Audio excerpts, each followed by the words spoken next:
ये देश है हमारा, में आपका स्वागत है। देश का गृह मंत्री घुसपैठिया है, नहीं है, प्रधानमंत्री घुसपैठिया है, क्या बात कर रहे हैं आप? मोदी जी ने इन बच्चों के भविष्य में घुसपैठ कर रखी है। मोदी जी ने इस देश की महिलाओं के किचन में घुसपैठ कर रखी है। मोदी जी घुसपैठिया हैं, फराज भाई के दिमाग में घुस के बैठ गए। ना तो तुम्हारी हैसियत है और ना खड़गे की हैसियत है कि मुसलमानों को इकट्ठा कर रहे हैं। ये बात पार्टी को ना मांगे, बिल्कुल नहीं चाहते हैं, फालतू की बात नहीं चाहते, फालतू की बात नहीं, गुलामी वाली पॉलिटिकल सपोर्ट नहीं है। ऐसा कौन सा शैम्पू या साबुन इस्तेमाल हुआ वॉशिंग मशीन में कि आपका हृदय परिवर्तन हो गया? सड़क छाप से भी बदतर है। सड़क छाप नशा करने वाला आदमी भी आपसे बेहतर भाषा बोलता है। अगर आप इतना मॉरली और एथिकली दलितों की राइट्स की बात कर रहे हैं तो एएमयू में क्यों नहीं रिजर्वेशन है? जामिया मिलिया में क्यों नहीं है? कर रहे हैं वो बताइए, ये मॉरलिटी है।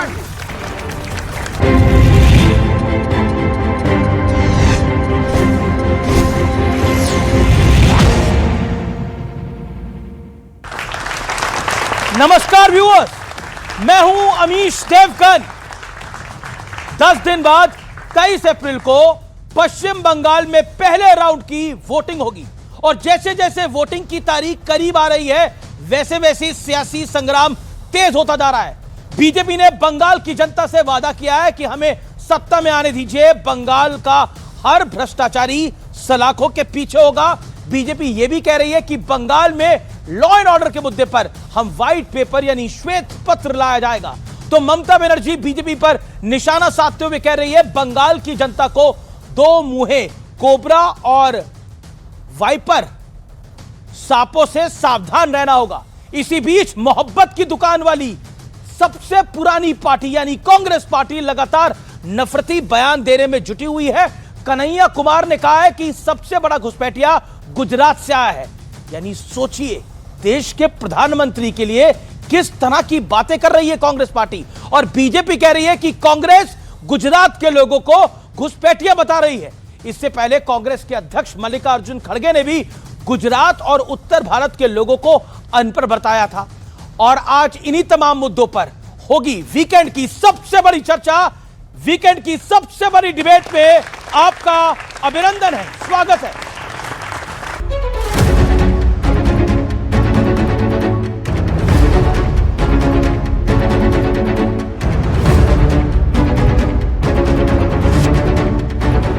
बंगाल के चुनावी मैदान में आज बीजेपी अपने भरोसा पत्र के साथ मैदान में उतरी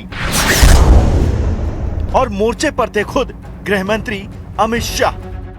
हम एक श्वेत पत्र जारी करेंगे और सरकार की पाई पाई जिन भ्रष्टाचारियों ने खाई है उनको कानून के जरिए जेल की सलाखों के पीछे भेजने का काम भारतीय जनता पार्टी करेगी। एक बार पूर्ण बहुमत की भारतीय जनता पार्टी की सरकार बनाइए। चुन चुन कर एक एक घुसपैठियों को बंगाल के बाहर निकालने का काम करेंगे। बंगाल के भरोसा पत्र यानी घोषणा पत्र में बीजेपी ने कहा कि बंगाल में 6 महीने के अंदर यूसीसी लागू करेंगे, बंगाल में कानून व्यवस्था पर श्वेत पत्र लाएंगे, सारे भ्रष्टाचारियों को सलाखों के पीछे डालेंगे। ओए बीजेपी भाई, দুমুখো সব দুদিকে ছোবল দেয়, এগোলেও ছোবল পেছলেও ছোবল। लेकिन विपक्ष की सियासत भी गजब की है।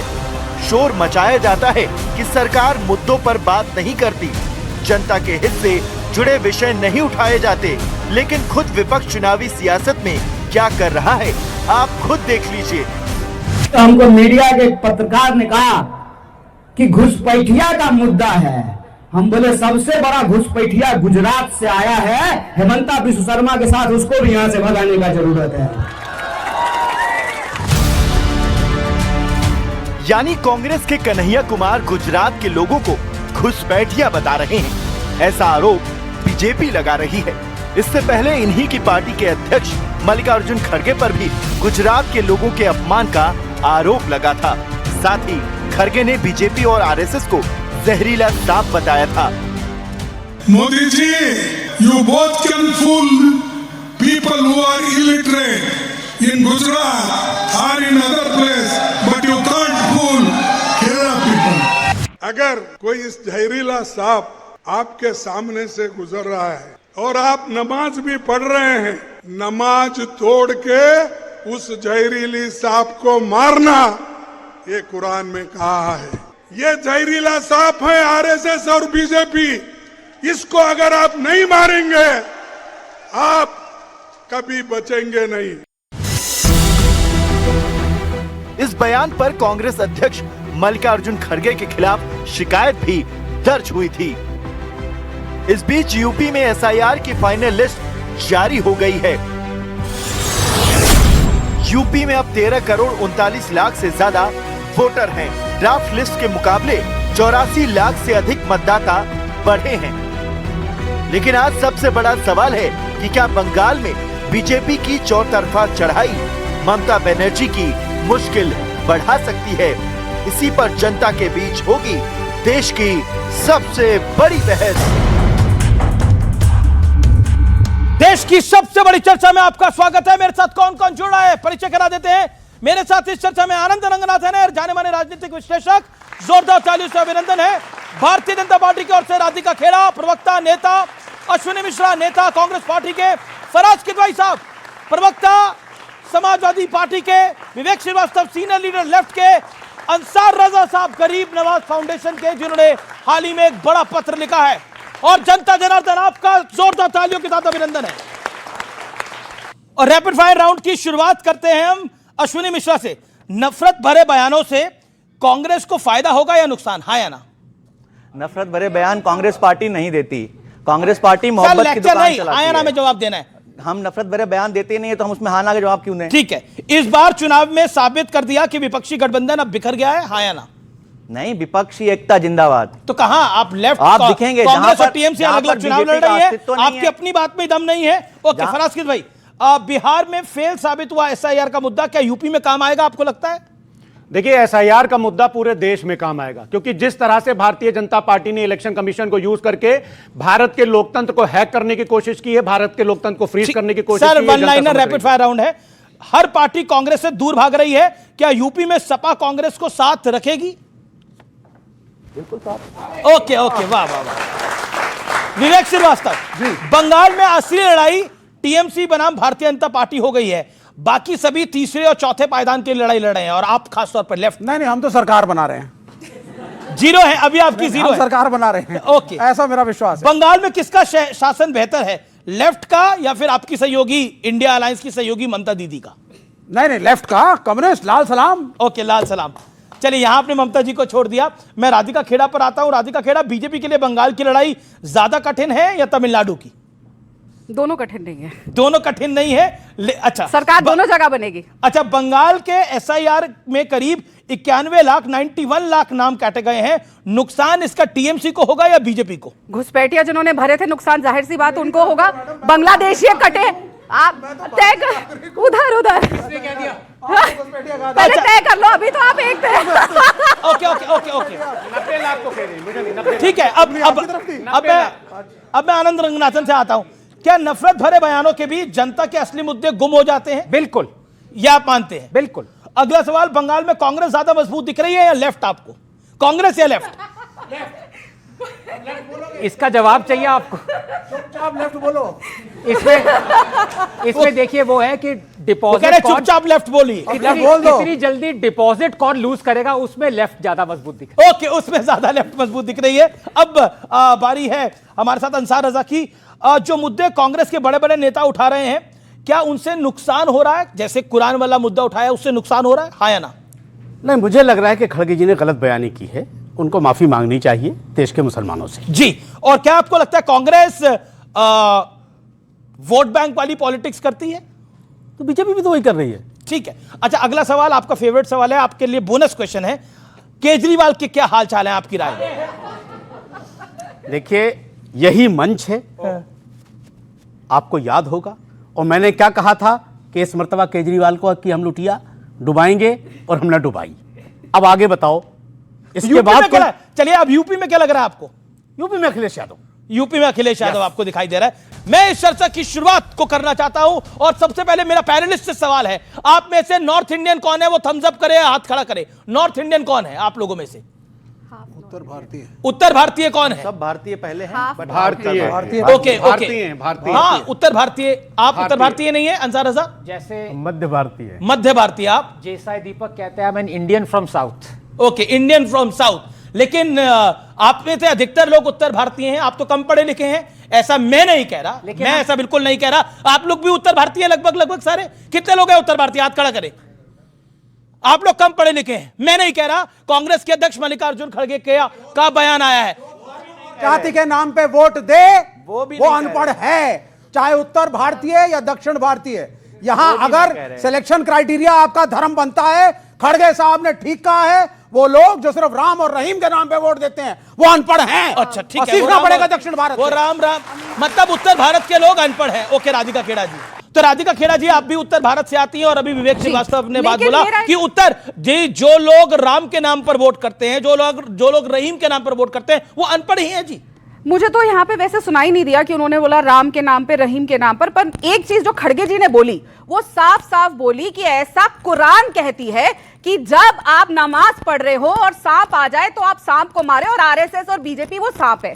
तो यहाँ पे रजा साहब मुझे बताएं कि क्या ऐसा कुरान में लिखा हुआ है? मैं बिल्कुल उनसे पूछूंगा, उनके पास आऊंगा। लेकिन मिश्रा जी आप भी उत्तर भारत से आते हैं, मतलब आप पढ़े लिखे हैं या अनपढ़ है? मैं आपको अनपढ़ अश्विनी मिश्रा बोलूं या पढ़े लिखा अश्विनी मिश्रा बोलूं, आप बताइए। मुझे आप सिर्फ अश्विनी मिश्रा बोलिए। अच्छा, और उत्तर भारत के लोग अनपढ़ हैं, गुजरात के लोग अनपढ़ हैं। राहुल से ज्यादा पढ़ा लिखा बता नहीं सकते। ओके ओके, राधिका जी शांति। अब अश्विनी मिश्रा की बारी है, 40 सेकंड। राधिका जी, अगर मैं डिग्री की बात करूं तो मैं कंप्यूटर इंजीनियर भी हूं और लॉयर भी हूं। मैं डबल ग्रेजुएट हूं और बहुत डिफरेंट वर्टिकल्स हूं। एक आईटी कंपनी चलाता हूं और एक कंपनी का सीईओ हूं। तो मैं ऐसा नहीं है कि मैं रही बात खड़गे जी के बयान की, मुझे लगता है किसी बात के अर्थ का अनर्थ निकालना कोई आप लोगों से सीखे। एंड कैसे मैं बता रहा हूं, सबसे ज्यादा लिटरेसी रेट केरला में, सबसे ज्यादा इलिटरेसी रेट सारी भारतीय रूल्ड स्टेट्स में, Bharatiya Janata party ruled state में। आप देखिए, सिर्फ लिटरेसी रेट की बात नहीं कर रहा, पर कैपिटा की बात कर रहे हैं। बॉटम पर कैपिटा स्टेट्स कौन सी हैं? उत्तर प्रदेश, मध्य प्रदेश, बिहार, झारखंड, आसाम, जहां चुनाव हुए हैं 10 साल से इनकी सरकार है, पता नहीं कौन कौन सा ग्रोथ रेट गिनाते रहते हैं, वो भी 26वें नंबर पे है पर कैपिटा इनकम में। टॉप में कौन सी हैं? कर्नाटका, तमिलनाडु, केरला और तेलंगाना। तो ये सब सवाल इंपॉर्टेंट नहीं है क्या कि भारतीय जनता पार्टी कैसे जनता को मूर्ख बनाती है अपने झूठे वादे दिखा करके। मोदी जी बार बार वादा करते, मोदी जी बंगाल में हिसाब की बात कर रहे थे। मोदी जी का याद है क्या कहते थे? 50 दिन दो, झोला उठाऊंगा, चला जाऊंगा, सारा हिसाब दूंगा। मोदी ने आज तक हिसाब दिया कि 2 करोड़ नौकरियां मिली नहीं मिली, किसानों की एमएसपी गारंटी जीती हुई नहीं कांग्रेस की कितनी 2 करोड़। आप बताइए ना, हिसाब दीजिए, हिसाब देने की जिम्मेदारी आपकी है। प्रदेश में सरकार है, हम लोगों ने कुछ नहीं किया, हमने देश बर्बाद कर दिया, फिर भी आपको जनता वोट नहीं दे रही। कितने स्टेट में आपकी सरकार है, पहले ये बताओ।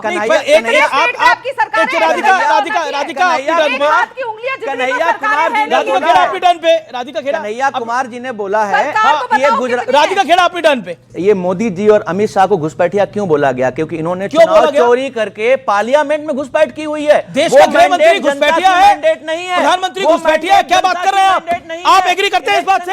मुझे लगता नहीं कि वो घुसपैठी हैं। ये आपको लगता है कहना सही है? ये बात कहनी सही है? कहनी सही भी नहीं है, बात बहुत गलत बात है। बहुत गलत बात है। आपको क्या लगता है? गलत है। गलत है, क्यों गलत है? क्योंकि ये तो प्रधानमंत्री हैं हमारे, प्रधानमंत्री हैं हमारे। ये है पब्लिक का जवाब। अश्विनी जी ये पॉइंट है। फराज किदवई मैं आपके पास आता हूं, फिर आनंद रंगनाथन मैं आपके पास आऊंगा।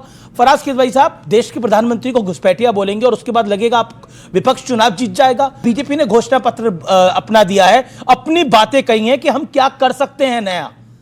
आपको अपना एजेंडा सेट करना पड़ेगा, तभी चुनाव जीत पाएंगे। मोदी को गाली देकर, मोदी को घुसपैठिया कहकर, अमित शाह को गाली देकर चुनाव नहीं जीत सकता ऑपोजिशन। देखिए अमीर जी, एक पॉलिटिकल मैसेजिंग होती है। मोदी जी को अगर उन्होंने घुसपैठिया कहा है, आपने अभी चलाया, मैंने अभी जस्ट सुना है, तो क्या इसका मतलब यह नहीं है कि वो बांग्लादेश से आ गए हों या किसी और कंट्री से आ गए हों। मोदी जी ने घुसपैठ की है, यहां पर जो बच्चे बैठे हुए हैं, इन बच्चों की नौकरियों में घुसपैठ की है। और मैं आपको बताता हूं कैसे घुसपैठ की है। मोदी जी ने, आदरणीय प्रधानमंत्री मोदी जी ने कहा था कि देश के बच्चों को 1 करोड़ लोगों को इंटर्नशिप दी जाएगी। मैं आपके जरिए पूछना चाहता हूं, भाजपा प्रवक्ता बनाएंगी कि इन 1 करोड़ में से कितने बच्चों को इंटर्नशिप दी गई? बताएगा कोई? मैं बताऊंगा कि इंटर्नशिप के जरिए कितने लोगों को नौकरी दी गई। 6 लोगों को। मोदी जी ने इन बच्चों के भविष्य में घुसपैठ कर रखी है। मोदी जी ने इस देश की महिलाओं के किचन में घुसपैठ कर रखी है। मोदी जी ने उत्तर प्रदेश के लॉ एंड ऑर्डर में घुसपैठ कर रखी है। मोदी जी ने इस देश के दलितों के आत्मसम्मान में घुसपैठ कर रखी है, क्योंकि ministry of social justice and empowerment की रिपोर्ट बताती है कि इस देश में अगर सबसे ज्यादा कहीं दलितों के ऊपर अत्याचार हो रहे हैं तो उत्तर प्रदेश में हो रहे हैं। मोदी जी ने इस देश के दलितों के ऊपर उनकी नौकरियों में घुसपैठ की हुई है, क्योंकि ministry of social justice and empowerment की रिपोर्ट बोलती है। सुनिए 20 सेकेंड कि इस देश के में जो लोग नाली साफ कर रहे हैं, जो लोग टॉयलेट साफ कर रहे हैं, जो लोग गटर साफ कर रहे हैं, उनमें से 92% लोग SC ST और OBC से आते हैं। मैं पूछना चाहता हूं कि इस देश का दलित क्या सिर्फ जनसंख्या रजिस्टर में दर्ज एक आंकड़ा है कि वो खाली टॉयलेट साफ करेगा? इस देश का SC ST और दलित भाई आपने बहुत अच्छी बात बोली, लेकिन जब आपके दौरे हुकूमत था कश्मीर के अंदर इसी दलित को उसका हक नहीं मिलता था। मोदी आया तो उसको अपना हक मिला। ये सत्य और तथ्य है,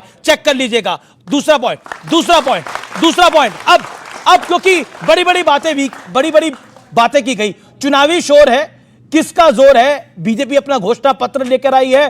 खड़गे जी कह रहे हैं कि कुरान में लिखा है अगर कुरान भी आप नमाज भी आप पढ़ रहे हो, सांप दिखे तो सांप में मारो, और ये सांप बीजेपी और आरएसएस है। मोदी को घुसपैठिया बताया जा रहा है और फिर भी कह रहे हैं इस देश में लोकतंत्र नहीं है, डेमोक्रेसी नहीं है। नमस्कार अमीश जी और आपके करोड़ों दर्शकों को नमस्कार, मेरे फेलो पैनलिस्ट को नमस्कार। मैंने आपसे पहले भी कह चुका हूं मैं कि मुझे सबसे पहले बोलने का चांस देके रफा दफा कीजिएगा, क्योंकि जब तक मेरी टर्न आती है मेरे मित्र इतना फेक न्यूज़ फैला देते हैं कि पहले मेरे अंदर कीड़ा है कि वो फेक न्यूज़ मुझे सही नहीं जाती। अभी यहाँ पे ये 2 सेकंड बोले हैं, मुझे लगता है मोदी जी घुसपैठिया हैं, फराज भाई के दिमाग में घुस के बैठ गए हैं जी। इतनी फेक न्यूज फैला रहे हैं। मैं इनसे पूछता हूं, कह रहे हैं कि 90% जो टॉयलेट साफ करते हैं, एक तो डेरोगेटरी टर्म यूज किया, वो दलित है। कितने मुस्लिम से बताइए जरा जो टॉयलेट साफ करते हैं? बोलिए, आंसर बोलिए। Answer I need to correct Faraz साहब मिस्टर केजरीवाल उनकी टर्न है, आप अपनी टर्न पे बोलिए। झूठ बोलेंगे आप वो चुप रहे। आपने 2 मिनट बोला, सब आपके विरोधी भी चुप रहे।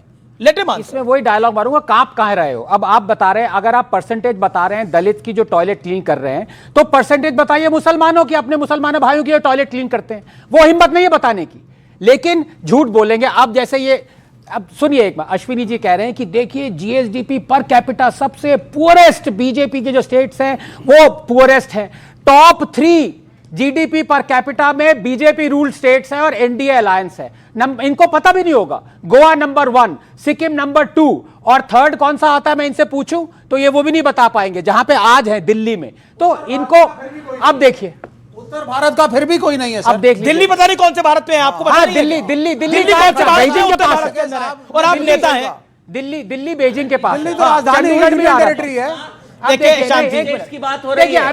मिश्रा जी आप लोग अपनी टर्न पे बोलिए ना, अपनी टर्न पे बोलिए, एक एक करके तीनों बोलेंगे तो थोड़ी आपका टाइम है, बोलिए। आप कह रहे हो सांप हूं, डसूंगा नहीं। लेकिन सुनिए, दूसरी बात आ गई कुरान की। सर इसलिए तो मारने की बात की गई है। देखिए लोग आपको मारना चाहते हैं। देखिए क्या बोला आपने। देखिए कांग्रेस और उनके प्रवक्ता अब खुलेआम कहते हैं कि हम मारना चाहते हैं। अरे आप ये इसको काटना मत, इसको काटना मत, क्योंकि यही कांग्रेस की सोच। ओके शांति, यही पेरियार की सोच थी और यही कांग्रेस की सोच है। ये लोग जब पावर में थे, रिपीट करिए क्या बोला इन्होंने आपको? इन्हें बोला है सांप तो हैं इसलिए तो मारना चाहते हैं। क्या सही है? क्या सही है? मतलब ये कांग्रेस विरोधी को मारना, ये निश्चित तौर पर बंगाल की रक्त रंजित राजनीति में होता है, केरल की रक्त रंजित राजनीति में होता है और लेफ्ट के इकोसिस्टम की राजनीति में होता है। ये भारत की राजनीति में ऐसा नहीं होता। आपको लगता नहीं है कि आप जिस कांग्रेस को डिफेंड कर रहे हैं वो कांग्रेस आपको निपटा देगी, जिस कांग्रेस को आप डिफेंड करने का प्रयास कर रहे हैं। अमीर जी, मैं आनंद सर से बोलूंगा, मेरी अंग्रेजी कमजोर है, एक लाइन पढ़ दें प्लीज। आनंद सर ये पढ़ दीजिए जरा, तेज बच्चों के सामने पढ़िएगा। सिर्फ अंग्रेजी कमजोर सर, हाँ सुनिए नहीं ये पढ़िए ना, ये पढ़िए, ये पढ़िए ना।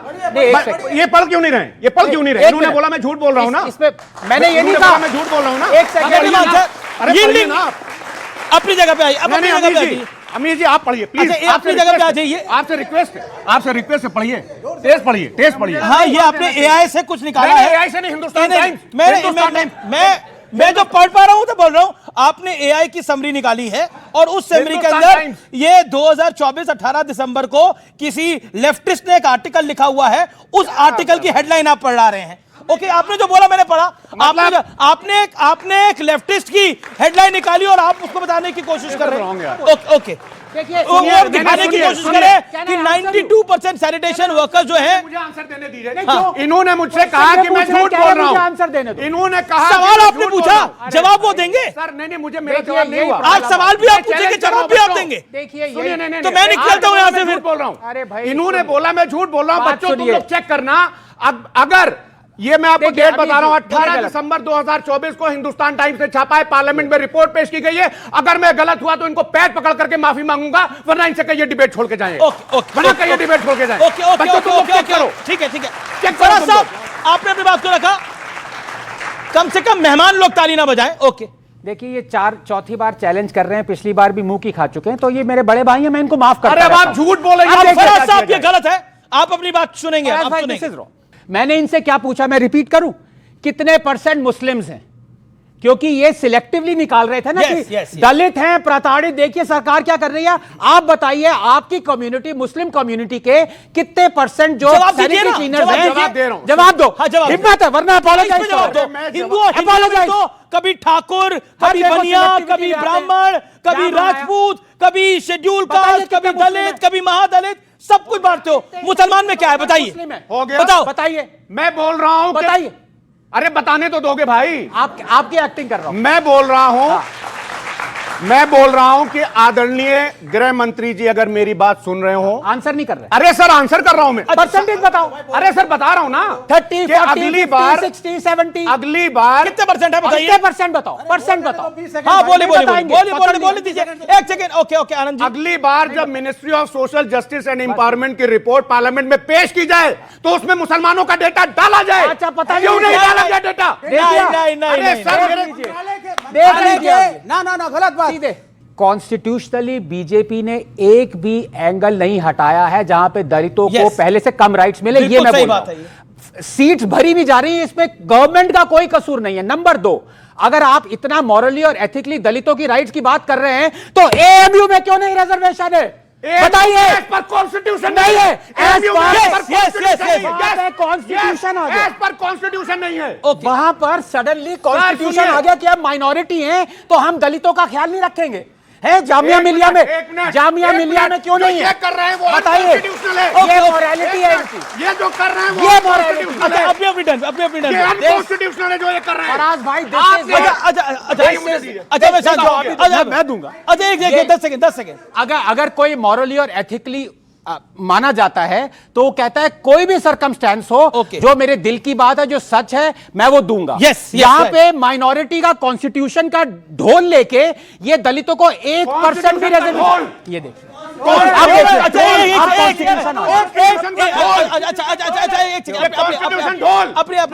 इनके लिए सब बताइए ना।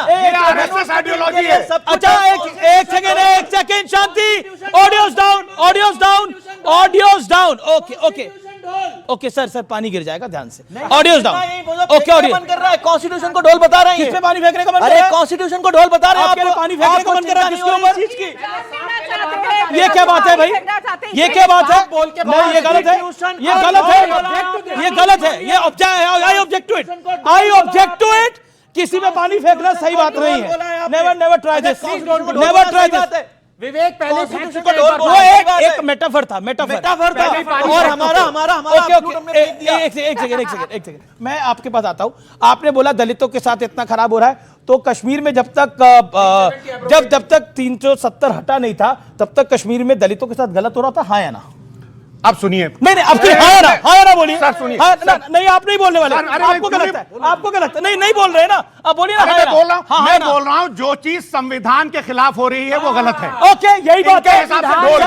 जब तक 370 कांग्रेस, सपा और लेफ्ट की सरकारों ने नहीं हटाया था तब तक दलितों के साथ सबसे गलत हो रहा था। मोदी आए, 370 हटाया, उसके बाद दलितों के साथ इंसाफ हुआ। ये बात सच है। ओके एक सेकेंड। कॉन्स्टिट्यूशनल भैया देखिए, कॉन्स्टिट्यूशन ढोल अमर ढोल ये देखिए ढोल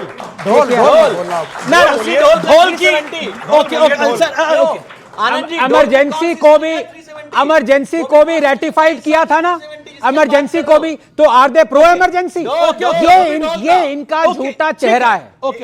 मैंने अंसार रजा, आप गरीब नवाज फाउंडेशन के चेयरमैन हैं, आपसे एक सवाल है मेरा, और आपकी एक चिट्ठी बहुत चर्चा में है आजकल, हेडलाइंस में। आपने बकायदा सवाल पूछा कि कुरान में ये कहां लिखा है, जानकारी दीजिए। क्या आपको लगता है कि मल्लिकार्जुन खड़गे ने जो बात बोली सियासी तौर पर, वो बात सही है, गलत है, या जायज है, नाजायज है? अमित जी, मैं सिर्फ दो बातें बोलूंगा, बाकी आप अपनी डिबेट चलाइए। मुझे जो अपनी बात कहनी है वो बात कहूंगा, वो खड़गे साहब तक पहुंच भी चुकी है, और हम चाहते हैं कि आपके चैनल के मार्फत भी उन तक पहुंच जाए। एक शेर से अपनी बात को शुरू करता हूं। बिल्कुल बिल्कुल। कि बात रुखसार की होती तो कोई बात न थी। रुखसार कहते चेहरे को। बात रुखसार की होती तो कोई बात न थी, आज तो रूह पे मारा है तमाचा तूने। हमें सिर्फ इस बात पर एतराज है कि उन्होंने पहले यह कहा कि बीजेपी और आरएसएस जहरीला सांप है, इसको मारना जरूरी है। उसके फौरन बाद उन्होंने जो बात कही कि यह बात कुरान में लिखी है कि अगर आप नमाज पढ़ रहे हो और जहरीला सांप दिख जाए तो उसको मार दो। पहली बात तो यह बात कुरान में कहीं नहीं है, नंबर 1। हदीस शरीफ में है। हदीस शरीफ का एक लफ्ज है उसका, कत्लल मोजी कबलल ईजा, मतलब सांप का जिक्र नहीं है, तकलीफ पहुंचाने वाले जानवर का जिक्र है उसमें, नंबर 1। अब आपने यह कहा कि बीजेपी और आरएसएस जहरीला सांप है, उसके बाद पलट के आपने कहा कुरान में लिखा है कि अगर नमाज पढ़ रहे हो और जहरीला सांप दिखे तो उसको मार देना चाहिए। खड़गे साहब, पहली बात तो आपको माफी मांगनी चाहिए, सियासी बात में आपको कुरान को नहीं शामिल करना चाहिए था। दूसरी चीज, क्या आप मुसलमानों को उकसाने की कोशिश कर रहे हैं कि बीजेपी जहरीला सांप है, आप निकलन को मारना शुरू कर दो? ये गलत इंस्टेंट था आपका। बाकी मुझे उनसे कुछ कोई लेना देना नहीं है। मैं ना कांग्रेस का दुश्मन हूं ना बीजेपी का दुश्मन हूं, लेकिन हमारे कुरान की बात आई है, ये हमारा ईमानी फरीजा बनता है कि हम बाहर निकल के आए और हम डंके की चोट पे कहें कि उनको माफी मांगनी चाहिए। दूसरी चीज, इस बात को कांग्रेस को भी क्लियर करना चाहिए, और जो मुस्लिम मेंबरान पार्लियामेंट कांग्रेस में हैं उनको जाना चाहिए, अगर ईमान है उनके कलेजे में तो जाना चाहिए, खड़गे से कहना चाहिए तुमने कुरान को गलत कोट किया। विवेक जी, आप एग्री करते हैं? मैं बिल्कुल आऊंगा आपके पास। देखिए, आप करिएगा बाद में। सर, पूरा मुल्क मेरा समर्थन कर रहा है इस वक्त, इसलिए कि मैं अपने कुरान की बात कर रहा हूं। Vivek, do you agree to him? नहीं, आपको लगा कि जो खड़गे साहब ने बोला वो कुरान में नहीं लिखा है? नहीं लगा, नहीं। नो बोलने दीजिए मुझे। वो झूठ बोले हैं। नहीं, झूठ शब्द ना यूज करें। झूठ बोले वो, कुरान को गलत कोट किया उन्होंने। बिल्कुल। अब आपको एक मिनट विवेक जी माफी चाहता हूँ। कुरान के मामले में ना तो कोई आप ऐसी बात कीजिएगा जो आपके लिए मुसीबत बने, मेरे लिए जो खड़गे के लिए बन चुकी है। आप ऐसा कुछ मत बोलिएगा। पहली चीज, अगर नई जानकारी है तो मत बोलिएगा। पहली चीज देखिए, वो कह रहे झूठ बोल रहे हैं मल्लिकार्जुन खड़गे। बिल्कुल झूठ बोला उन्होंने कुरान को। झूठ ना बोले, इतना हार्ड शब्द यूज ना करें। कांग्रेस के अध्यक्ष हैं खड़गे। तो फिर आप पूछिए खड़गे जी से कहां से ले आए वो? अरे भाई, मैं बोल लूं? बोलिए। मुझे 10 सेकंड बोलने दीजिए। अरे आप 20 सेकंड। मेरे हिसाब से शांति उनसे जो गलती हुई है, आपने कहा गलती हुई है, गलती है, लेकिन गलती इंटेंशनल नहीं है, अनइंटेंशनल है। पहली चीज। दूसरी चीज, बिल्कुल मैं खड़गे जी की एक बात से सहमत हूं, माइनॉरिटीज को इकट्ठा होना पड़ेगा, पॉलिटिकली इकट्ठा होना पड़ेगा। जब इस देश में राम के नाम पे राजनीति होती है, आपने प्राइम मिनिस्टर को कितने चिट्ठी लिखी? जब अयोध्या के नाम पे राजनीति होती है, आपने कितनी चिट्ठियां लिखी? जब एक जजमेंट आता है जिसके ऊपर लिखा गया, एक सेकंड सुन लीजिए, राम मंदिर के नाम पे एक जजमेंट आता है, आपने चीफ जस्टिस रंजन गोगोई को कितनी चिट्ठी लिखी? ये चिट्ठियां तभी आपको याद आती हैं जब कांग्रेस और लेफ्ट और इंडिया अलायंस मुसलमानों को इकट्ठा करने की बात करता है, क्योंकि ये मुसलमानों को इकट्ठा करने के लिए ये मुसलमानों को इकट्ठा करने के लिए ये पोल पट्टी खुली है, एक्सपोज हुआ है ऑपोजिशन, मुसलमानों को इकट्ठा करने के लिए था ये असम और बंगाल के अंदर। Hence this proves everything. This debate कुछ नहीं प्रूव हुआ। Okay. ये करने से कुछ नहीं होता। क्या होगा? इस देश में मुसलमान इस देश का पार्ट है। तो कौन मना कर रहा है? इनकी सरकारें इनकी पार्टी उनको सेकंड ग्रेड सिटीजन बना रही है। किसी ने नहीं माना। फांसीवाद आ रहा है, हर कानून उनके खिलाफ है। ये आप पिछले 10 साल से बोल रहे हैं। SIR में ये वोट काट रहे हैं। अपनी जगह पे जाइए, क्यों अपनी जगह पे जाइए। अंसार रजा को आपने डांट लगा दी, अब हुआ आपका काम। डांटने की इनकी औकात नहीं है। अरे, मेरी बात सुनो, बहुत बढ़िया। सुनिए, उन्होंने मेरा सिर्फ एक मकसद है, राम जी के नाम पे वोट कौन मांग रहा है, कुछ लोग मुसलमानों के नाम पे भी वोट मांग रहे हैं। मेरा मकसद सिर्फ मेरे कुरान का इस्तेमाल किया गया है, इसलिए मैंने तो बोला तो सही कि मुसलमानों को इकट्ठा होना चाहिए। मेरी बात, अब जहां तक मुसलमानों को इकट्ठे करने का सवाल है, तो ना तो तुम्हारी हैसियत है और ना खड़गे की हैसियत है कि मुसलमानों को इकट्ठा कर रहे हैं। ये बात पार्टी वोट ना मांगे, बिल्कुल नहीं। ये चाहते हैं, फालतू की बात नहीं चाहते, फालतू की बात नहीं, गुलामी वाली पॉलिटिकल सपोर्ट मिले। मुसलमान, सुनिए, मुसलमान, अरे सुनो यार भाई, ओके, मुसलमान किसी के बाप का जर खरीद गुलाम नहीं है। अरे इस बात को समझ लो पहले अच्छी तरीके से। सुनिए, रंगनाथन जी, वो चाहे कांग्रेस हो चाहे भाजपा हो, मुसलमान किसी के बाप का गुलाम नहीं है। वो अक्लमंद है, उसे पता है उसे कहां जाना है। तुम्हारे कहने अरे तो किसी पॉलिटिकल पार्टी में तो आएगा। अब आ जाते हैं पॉलिटिकल पार्टी में तो मुसलमान वोट देगा। मैं इस बात को जानता हूं। डांट क्यों रहे हैं इतना पर? मैं इतना जानता हूं। इतना डांट क्यों रहे हैं कि बीजेपी जिस तारीख से आई है हमारे ऊपर जुल्म हो रहा है, इसमें कोई शक नहीं। लेकिन मैं इस बात पे यस, सुनिए, देखो मैं बता रहा हूं, इनका कोई पता नहीं कब कहां चल रही है, कोई भरोसा नहीं इनका। आपने सही ये बोला, सिर्फ चिल्लाने के लिए आते हैं। इस्तकबाल कर रहा हूं, हम सही बोलते हैं। आपका इस्तकबाल की जरूरत नहीं है ना। मल्लिकार्जुन खड़गे जी ने जो कहा बीजेपी और आरएसएस को सही कहा। नहीं, कुरान के बारे में सही कहा। मल्लिकार्जुन खड़गे ने जो कहा बीजेपी और आरएसएस के लिए वो सही कहा। के बारे में सही कहा। मल्लिकार्जुन खड़गे ने बीजेपी और आरएसएस के लिए जो कहा वो सही कहा। नहीं, आप इतने जोश में मेरे प्रश्न का जवाब नहीं दे रहे। मल्लिकार्जुन खड़गे ने, मैं फिर कह रहा हूं, आप कान खोल के जरूर इसको सुनिएगा और आंखें आपकी खुली हुई हैं। मेरा प्रश्न बड़ा सीधा है। मल्लिकार्जुन खड़गे ने कुरान के विषय में जो कहा, पाके कुरान के विषय में जो कहा, वो सही कहा या गलत कहा? मल्लिकार्जुन खड़गे जी ने जिन लोगों के लिए कहा, वो लोग गांधी जी की हत्या के बाद मिठाई बांट रहे थे। कुरान के बारे में पूछ रहा हूं, ये बोल ही नहीं पा रहे हैं। एक सेकंड में आता हूं, मौका देता हूं। राधिका खेड़ा आई नहीं है। राधिका खेड़ा, मैं आपके पास आता हूं। आप काफी देर से आप नहीं बोली हैं। प्रश्न ये है कि जिस तरह की राजनीति हो रही है और जिस तरह की पॉलिटिक्स हो रही है, ममता बनर्जी कह रही है कि बीजेपी का बस का कुछ नहीं है करना, सिर्फ हवाई बातें कर रही है। अमीश जी, जिस तरीके से 33% रिजर्वेशन की पार्लियामेंट में जरूरत है, मुझे लगता है डिबेट्स में भी रिजर्वेशन की जरूरत है कि महिलाओं को समय मिला जाए। क्योंकि जिस तरीके से यहाँ पे झगड़े हो रहे थे, और यही तो कांग्रेस चाहती है कि लोग आपस में लड़े। मल्लिकार्जुन खड़गे ने बयान दिया, मैं इसके बीच में नहीं बोली थी आदमी के, आप इनको कंट्रोल कर लीजिए। कम से कम एक महिला है, मौका तो दीजिए आप। कांग्रेस महिलाओं के कितने खिलाफ है, वो पवन खेड़ा से लेकर यहाँ खड़े उनके प्रवक्ता ने दिखा दिया। पवन खेड़ा ने पहले हेमंतो विश्व शर्मा जी की पत्नी के ऊपर वार किया। ये यहाँ पे खड़े होकर, जब मैं बोलती हूँ इनके पॉपकॉर्न की तरह चिपकती है। हाँ, मैं प्राउड खेड़ा, मैं प्राउड खेड़ा हूँ और मैं जानती हूँ कि तभी मैं इनको छोड़ के आ गई लात मार के, क्योंकि वहां पे भी महिलाओं के साथ अत्याचार होता है। लेकिन यहाँ पे आपको याद होगा कि प्रधानमंत्री जी ने पार्लियामेंट में कहा था कि गांधी नाम चुरा लेने से कोई गांधी नहीं बनता। उसका एग्जाम्पल उन्होंने यहाँ दिया कि मैं मार डालूंगा।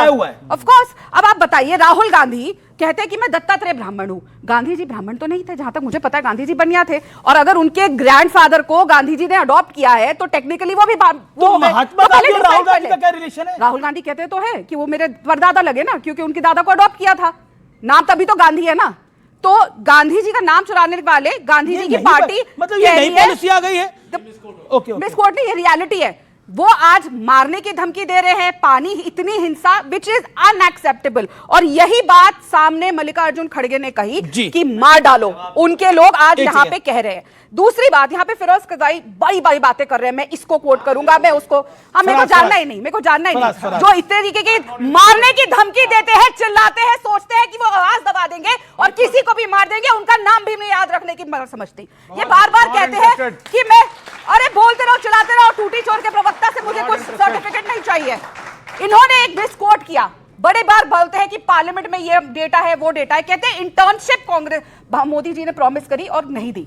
रिलायंस से लेकर टीडीएस, एचडीएफसी, सब कंपनियां स्टूडेंट्स को जो पढ़ के आ चुके हैं उनको ऑन रिकॉर्ड पार्लियामेंट में जवाब है कि इंटर्नशिप दे रही है, जिसमें 1,65,000 स्टूडेंट्स को ऑफर करी जा चुकी है, जिस 86,000 इन फेज 1, 86,000 इन फेज 2, जिसमें से पार्लियामेंट में जवाब है कि 8,500 बच्चे ऑलरेडी बाहर आ चुके हैं, सेकंड फेज में अब हो गए। तो ये झूठ। तीसरी बात, सिंपल बात है कि आप जब मोदी जी को नहीं हरा पा रहे, घर घर में राशन है, घर घर में नलका है, सबको घर मिल रहा है, सड़क में शांति है, ये कह रहे हैं जब से मोदी जी आए जुल्म हो रहा है, ये तब से चिल्ला रहे हैं। क्या जुल्म हुआ है आपके ऊपर? 4 चीजें गिनवाइए जो आपके ऊपर जुल्म हुआ है। 4 चीजें बता, यहाँ खड़े होकर माफी मांगिए कि जुल्म हो रहा है, जुल्म हो रहा है। जुल्म आप करते हैं, हिंदुओं के खिलाफ आप लोग वकील खड़ी करते हैं। राम मंदिर ये कांग्रेस से नहीं है, ये उसी कांग्रेस के हिस्सा है।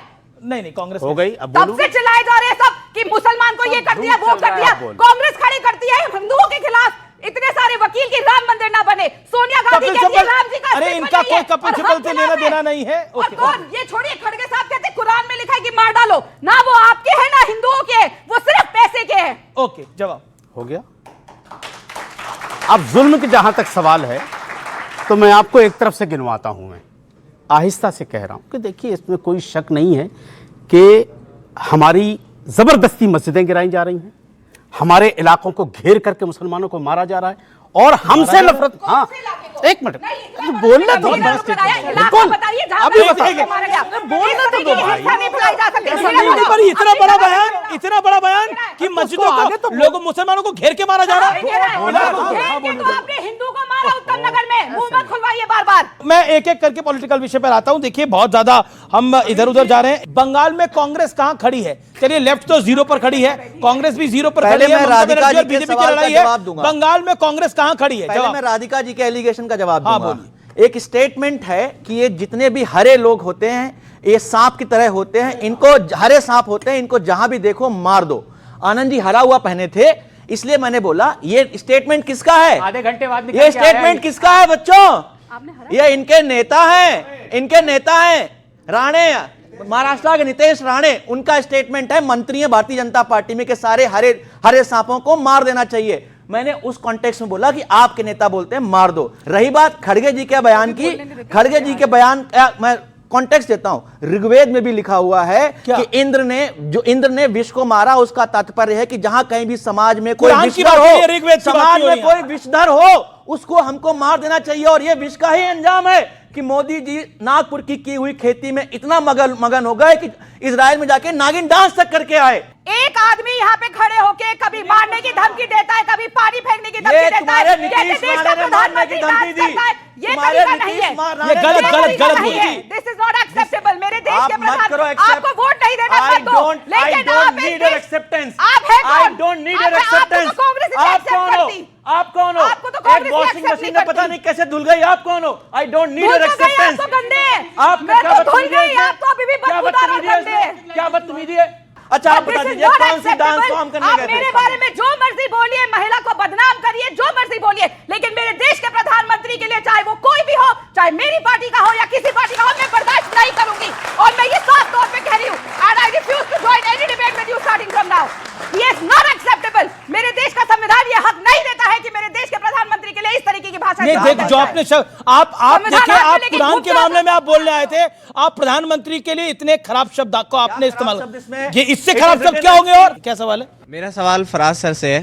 सर आपने कहा कि सांप को मार देना चाहिए, पर कहा आपने अभी जस्ट जब डिबेट चल रही थी, जब आप सांप है ये तो बोला ना आपने कहा कि आप सांप को मार देना चाहिए। आपको नहीं लगता कि ये हिंसा फैलाने वाली बात है? ओके, ये पब्लिक पूछ रही है जवाब, ये हिंसा फैलाने वाली बात। 20 सेकंड में जवाब। हाँ, फिर मैं आपके पास आ रहा हूं। नफरत कोई भी फैलाए वो गलत है।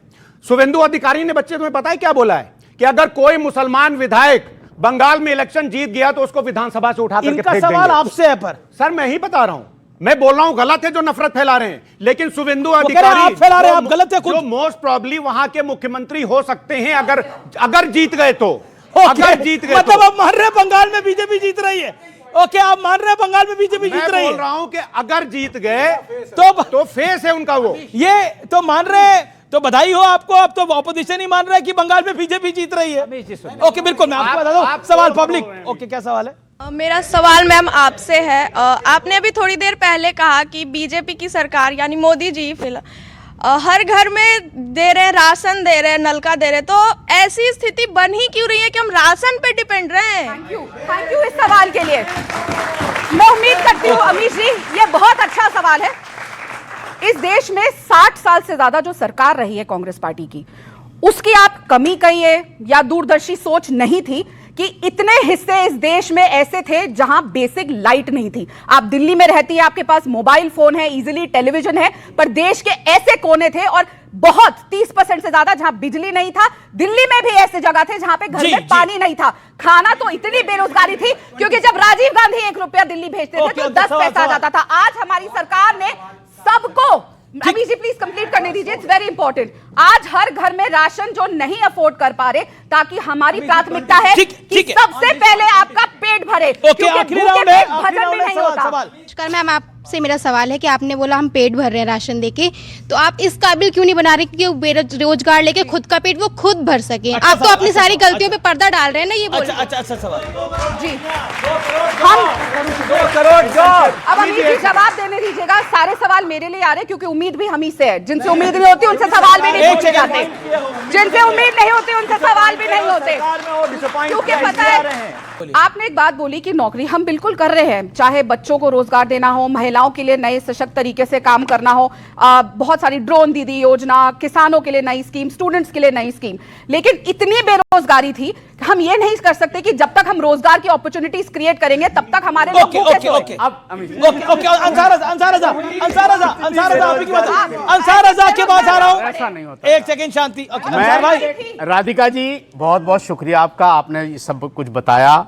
बस इतनी गुजारिश है कि हम अपने देश के प्रधानमंत्री पर हमें भरोसा रखना चाहिए, लेकिन जो वो बोले वो करें। जैसे दिल्ली में उन्होंने कहा था कि हम ऐसा करेंगे, फिर गुजरात में जाकर के कहा ऐसा करेंगे, अब गृह मंत्री साहब ने जाकर के आसाम में कहा कि हर घर में हम एक भैंस देंगे और एक गाय देंगे। वही वो बंगाल में कर रहे हैं, तो देंगे कहां से और कैसे देंगे? क्या आपके पास तरीका होगा देने का, वो बता दीजिए। अच्छा ठीक है, है, हम बोलेंगे। ओके। ये कहीं ये गाय भैंस का मामला 15 लाख के जुमले की तरह तो नहीं होगा। दूसरी चीज, आप बार बार बंगाल का जिक्र कर रहे हो। साहब फेक न्यूज फैला रहे हैं, मैं इनको अगर बताइए मैंने क्या फेक न्यूज़ है? मिनट पूछिए क्या फेक? हाँ बिल्कुल पूछ रहा हूँ, आराम से, इत्मीनान से, आप इत्मीनान रखते हैं। मैं सुन रहा हूँ। हाँ बिल्कुल मैं सुन रहा हूँ आपको। मैंने क्या पहले ये बताइए फेक क्या फैलाया? बता रहे क्या मोदी जी ने कहा था कि मैं हर बैंक अकाउंट में 15 लाख रुपया दूंगा? उन्होंने ये कहा था कि अगर पैसे आ गए तो यूं ही 15 लाख आ जाएंगे, यूं ही 15 लाख आ जाएंगे, ये कहा था, यूं ही आ जाएंगे।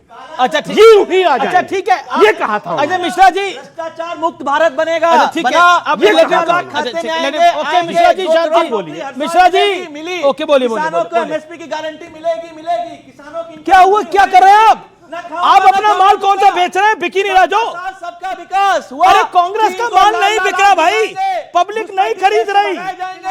बुलेट ट्रेन की गारंटी, क्या कह रहे हैं? India, 100 smart city, Beti Padhao Beti Bachao. बताओ बहुत बढ़िया दिखाया। क्या हो रहा है, मतलब क्या हो रहा है, क्या हो क्या रहा है ये? सारी मोदी जी के झूठ का पुलिंदा यहाँ पर है। ठीक है, आप पब्लिक में बांटिए, मैं जवाब लेता हूं तब तक। देखिए, इनका माल बेचने के लिए नहीं है, कांग्रेस का फूकने के लिए। लेकिन अब मैं आपको 2 चीजें बताऊंगा यहाँ पे, और वो बहुत, मैं 15 मिनट से वेट कर रहा हूं, मुझे डेटा ड्रिवन, क्योंकि आपकी डिबेट करोड़ों देखते हैं जी, और उनको शोर शराबा गाली बिल्कुल नहीं, ठीक है ना। एक महिला ने इतना अच्छा सवाल पूछा कि अभी मोदी जी ये दे रहे हैं, राशन दे रहे हैं, तो अभी भी क्यों देने की जरूरत पड़ गई? पिछले 10 सालों में, बहन मैं आपसे कहना चाहूंगा, मोदी जी ने 110 मिलियन टॉयलेट्स दिए हैं, 110 मिलियन वाटर कनेक्शंस दिए हैं। लेकिन अगर आपका ये कहना कि गरीब है इसीलिए 100 मिलियन टॉयलेट दे रहे हैं, तो मैं उसको पलट के ये भी पूछ सकता हूं कि इतने मिलियन टॉयलेट देने की जरूरत क्या पड़ गई? मोदी से पहले क्या था, सिचुएशन क्या थी? आप ये देखिए, अगर आपको जीडीपी पर कैपिटा देखना है, $1500 दो। But this is not fair. This is not सुबह fair. शाम टॉयलेट यूज करो, नौकरी की जरूरत नहीं है, बस टॉयलेट जाओ, इनका राशन खाओ, टॉयलेट जाओ, नौकरी की आवश्यकता नहीं। किसी के घर में लाइट ना हो, क्योंकि लेफ्टिस्ट यही चाहते हैं कि कुछ भी ना हो। मतलब मेरा टाइम क्या? मैं बिल्कुल आपको दे रहा हूं टाइम, लेकिन देखिए, मैं एक आज व्यूअर्स आपसे बात करना चाहता हूं। व्यूअर्स एक सेकेंड, व्यूअर्स, जिस टॉयलेट का मजाक उड़ाने का प्रयास ऑपोजिशन देश का विपक्ष कर रहा है, सोचिए इस देश के अंदर कई जगहों पर टॉयलेट नहीं था, और सोचिए देश के प्रधानमंत्री की सोच ऐसी है कि टॉयलेट होना चाहिए और यह बेसिक नेसेसिटी है। और अगर प्रधानमंत्री इसके बारे में सोच रहे हैं और काम कर रहे हैं, किसी ने कुछ नहीं करा, लेकिन यहां बैठ के मजाक उड़ा रहे हैं ये लोग।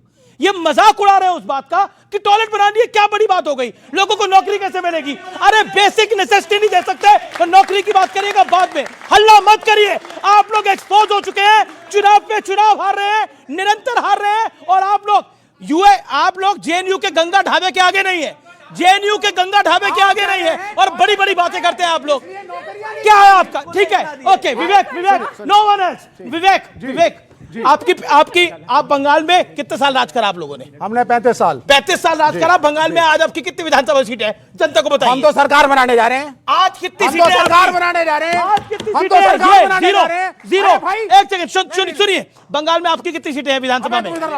जीरो। इनका क्या? ये एक आंकड़ा बता रहा हूं आपको। एक पार्टी क्या अलायंस है आपका? बिल्कुल है। ये जीरो,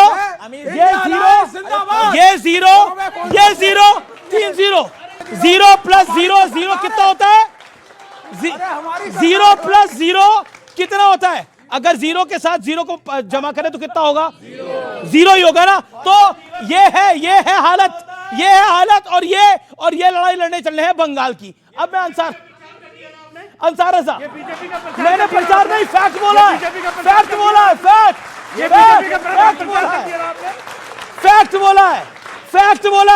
अगर नहीं फैक्ट बोला है, क्या इनका जीरो नहीं है? जी जो बात नहीं कह रहे वो आपने कह दी। नहीं जीरो। एक बताइए ना, एक सेकंड बताइए, ये जीरो, वो जीरो, ये जीरो, कितना हो गया?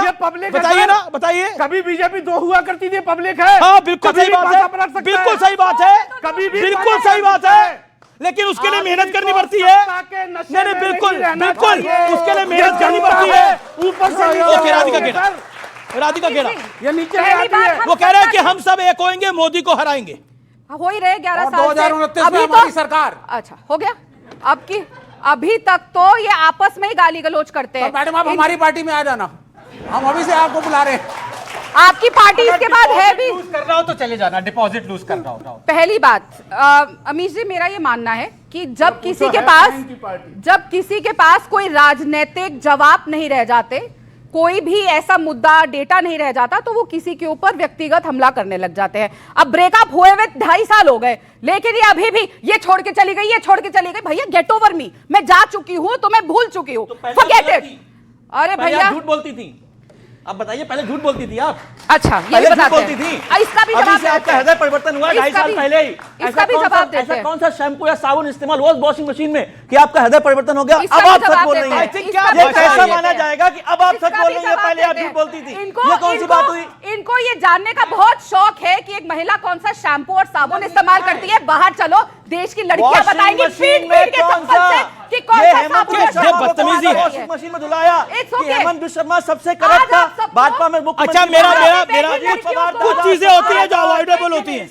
मुख्यमंत्री बन गया। अमीश जी, मैं यहाँ के खड़ी नहीं हुई थी, लेकिन आज आप सबको पता चल गया कि आज तक आजादी के बाद बेटी सदन में क्यों नहीं आई, क्योंकि ये कांग्रेस की मानसिकता है। उनका ध्यान इस बात पे है लड़की कौन से साबुन से नहाती है, कौन से शैम्पू से नहाती है, लेकिन सदन में बेटी को लाने के लिए विमेन रिजर्वेशन इनकी हिम्मत नहीं हुई।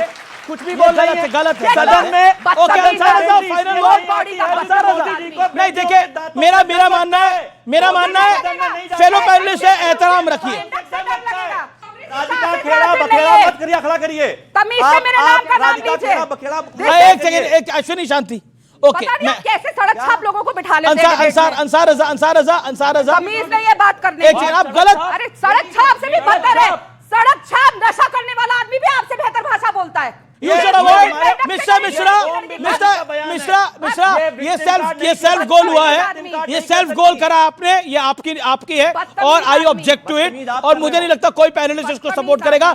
चलिए, आपका तमाम लोगों का बहुत बहुत शुक्रिया, आप हमारे साथ इस मंच पर आए, अपने इस कार्यक्रम में भाग लिया। जनता जनार्दन का बहुत बहुत धन्यवाद। और कुछ ऐसी भाषा का इस्तेमाल हुआ जिससे मैं बिल्कुल डिसएग्री करता हूं, और निश्चित तौर पर मेरी सलाह रहेगी तमाम पैनलिस्ट को कि भाषा की मर्यादा को बरकरार रखें। नमस्कार, जय हिंद, वंदे मातरम।